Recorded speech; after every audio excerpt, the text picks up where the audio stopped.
Welcome to PolicyCast, where we break down complex tax and regulatory issues into practical insights that help businesses stay informed and prepared. In today's episode, we will discuss one of the most contentious issues under GST. This issue has troubled taxpayers for years. Imagine a business that has paid GST in full, holds a valid tax invoice, has received the goods, and complied with every procedural requirement under the GST law. Can that business still lose its input tax credit because the supplier failed to deposit tax with the government? This question lies at the heart of one of the most litigated and commercially significant disputes under GST.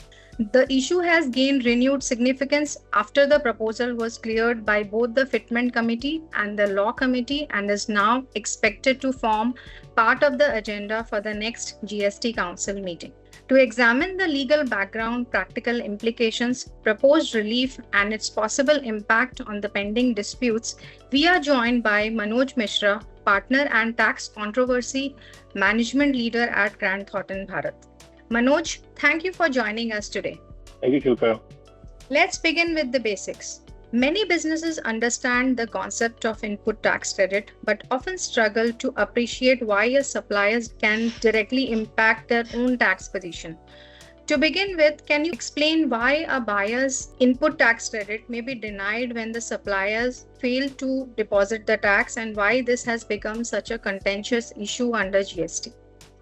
Shilpa, this controversy arises because, as you mentioned, Section 16(2)(c) of the CGST Act make the recipient's ITC entitlement dependent on whether the tax charged by the supplier has actually been paid to the government.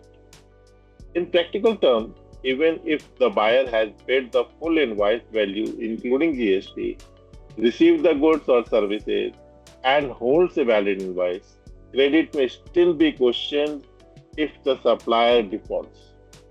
This has become contentious because the buyer may have acted entirely in good faith and yet suffer consequences for a default committed by another person. The buyer can check registration status, invoice details, and reflection in return. But there is no conclusive mechanism to verify whether the supplier has actually discharged the tax liability. That is why the dispute is not only about tax collection, it is also about fairness, proportionality, and whether recovery should be directed at the defaulting supplier rather than a compliant recipient. That's a very important perspective, particularly your point around the practical impossibility for a buyer to verify whether the supplier has actually deposited the tax. At the same time, the government's concern has always been safeguarding revenue and preventing abuse of the ITC system, which brings me to my next question. What is the intent behind the statutory linking of a buyer's entitlement of ITC with the supplier's payment of tax to the government? So you rightly mentioned that it is revenue, safeguarding revenue, the basic intention. So the rationale is primarily revenue protection. GST is designed as a value-added tax system where credit is available only when there is a corresponding tax liability in the chain. By linking credit with supplier compliance, the law seeks to prevent fake invoicing, circular trading, and claim of credit without tax actually reaching the exchequer. Over time, the framework has become stricter. Earlier, flexibility around provisional credit has given way to invoice reporting and system-based matching through GSTR 2B. However, invoice reflection only confirms reporting. It does not necessarily confirm actual tax payment by the supplier. This is where genuine businesses face difficulty. They may have complied with all requirements within their control, but still face ITC reversal, interest exposure, and working capital blockage due to a supplier side default. So, as come back to my previous statement that we the buyer does not have any mechanism to check whether the payment has been made to the government or not. And that is where this this creates a problem for the genuine taxpayer. That's quite helpful. So, while the objective of the provision is understandable from a revenue protection standpoint, it also creates challenges for genuine taxpayers who may have no control over the supplier's subsequent compliance behavior. There has recently been considerable discussion around the proposed relaxation in this area. So, Manoj, could you walk us through how the proposed reform seeks to address this concern? That is, how this proposed reform aims to protect bona fide buyers from supplier defaults and what practical impact it may have on ITC disputes and working capital exposure. So, Shilpa, I'll take you back. So, this was first raised during VAT regime, when Supreme Court has held that a genuine taxpayer cannot suffer because somebody defaulted. So, Supreme Court allowed credit in that case, but it was a matter under the VAT regime. However, even during the GST, at various, especially at the high courts, in many cases, the high courts have either stayed or decided in favor of the buyer, saying that the buyer does not have any mechanism to ensure that supplier has paid taxes to the government or not. So, taking cue from that, now there is a serious discussion within the system that whether we should provide some kind of protection to the buyer, genuine buyer. So, the proposed reform appears to adopt a more balanced approach. It seeks to protect bona fide recipient where the transaction is genuine.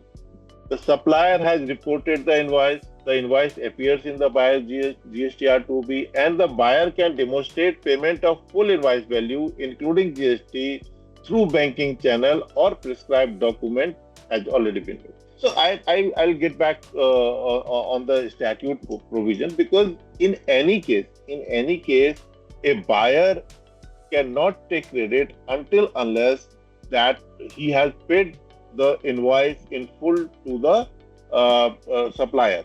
So they get a window of 3 months, but within 3 months, if they have not paid, they need to reverse that credit. So that protection is already there. So buyer will not get credit unless the entire amount of invoice has been paid. So he has got all the rights. So that is what they are thinking upon, that they should make bona fide buyers avail credit irrespective of default from the supplier side. So in such cases, the department would pursue recovery from the supplier who actually defaulted instead of denying credit to the buyer who has already borne the tax amount.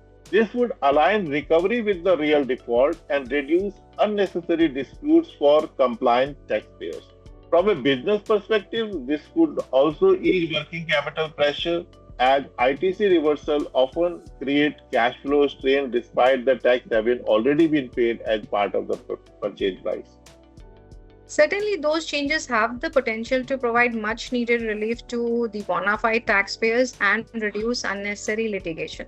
However, many businesses listening to this podcast are likely to be wondering about the assessments, notices, and the disputes that are already underway. Let me therefore ask a question that is on everyone's mind. What will happen to past and the pending cases involving denial or reversal of ITC along with interest and penalty? So, Shilpa, there are two parts to it. First is that the position on past and pending cases will depend entirely on the final wordings of the amendment. If the relief is introduced prospectively, concluded proceedings may not reopen automatically, because the law generally respects finality of completed adjudication and appeal.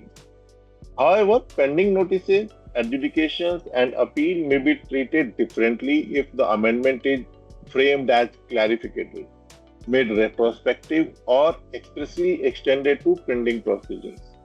The government may also provide a mechanism for restoration of re-availment of credit and for dealing with related interest and penalty.